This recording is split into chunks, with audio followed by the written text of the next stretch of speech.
बिस्मिल्लाहिर्रहमानिर्रहीम। आज का हमारा टॉपिक है इंग्लिश 9th क्लास की और इसमें पेपर पैटर्न हम यहाँ पे डिस्कस करेंगे किस तरीके से और कहाँ से चीज़ें आ रही हैं। टाइम इसके लिए जो अलाउड होता है जी वो है 2 घंटे और 30 मिनट का 2.5 घंटे का टाइम होता है और 75 मार्क्स का ये पेपर होता है।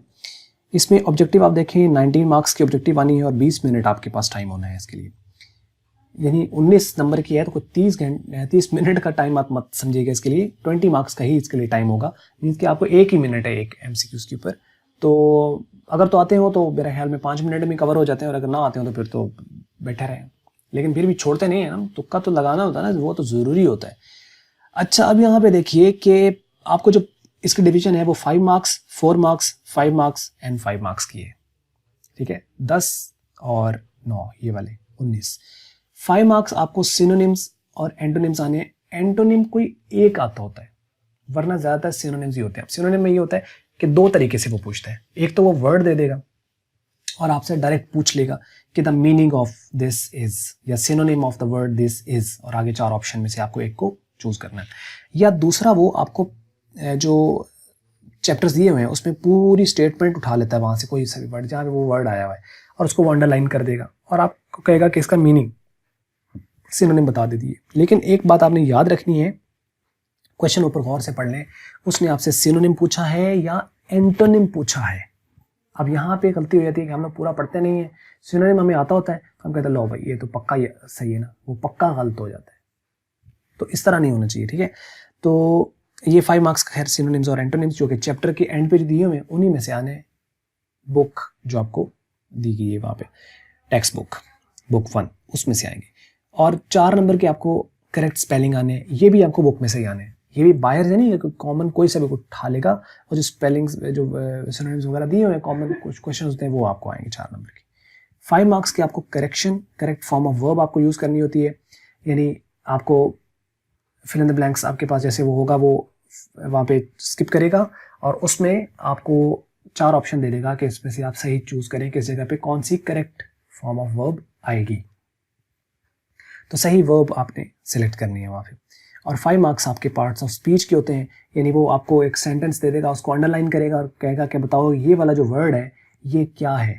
पार्ट्स ऑफ स्पीच यानी ये नाउन है, प्रोनाउन है, एडजेक्टिव है, एडवर्ब है, कंजंक्शन, प्रेपोजिशंस पढ़े हुए हैं ना, तो वो, और उनकी फिर आगे कैटेगरीज भी हैं, यानी नाउन है तो उसकी 8 किस्में हैं उसके अंदर। ठीक है, एब्स्ट्रैक्ट नाउन आपके पास आ जाता है, मटेरियल नाउन आ जाता है, तो बहुत सारे हैं इसके अंदर।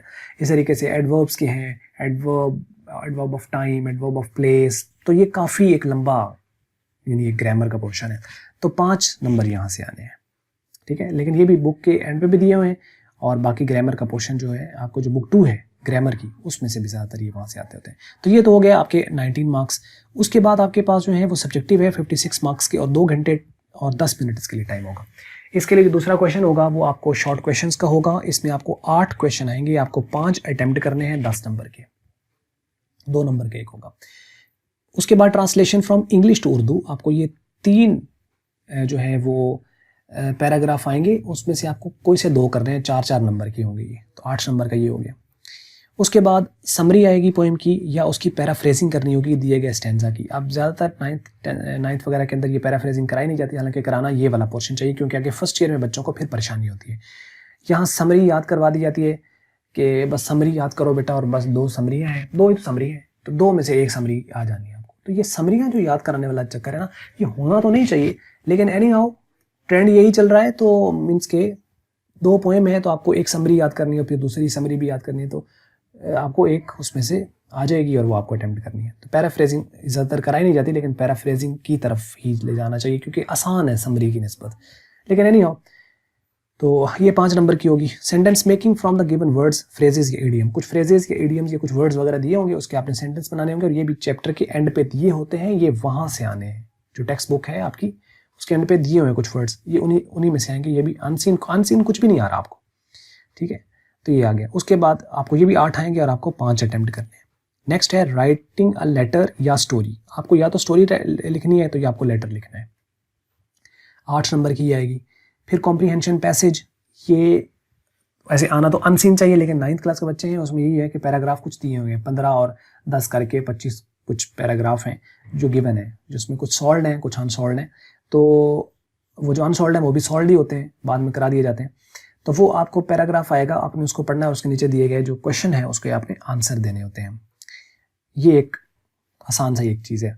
Translation of the sentences from Urdu to English, Urdu से आपने इंग्लिश में आना है तो उसके 5 आपको 8 दिए गए होंगे, आपको 5 करने और 5 नंबर की ये होगी। ठीक है, वो जो उर्दू में लिखा होता है ना कि वो कपड़े धोता है या वो कपड़े धोती है, तो इस तरह करके, या वो कपड़े धो रहा है, होते हैं ना इस तरह के सेंटेंसेस।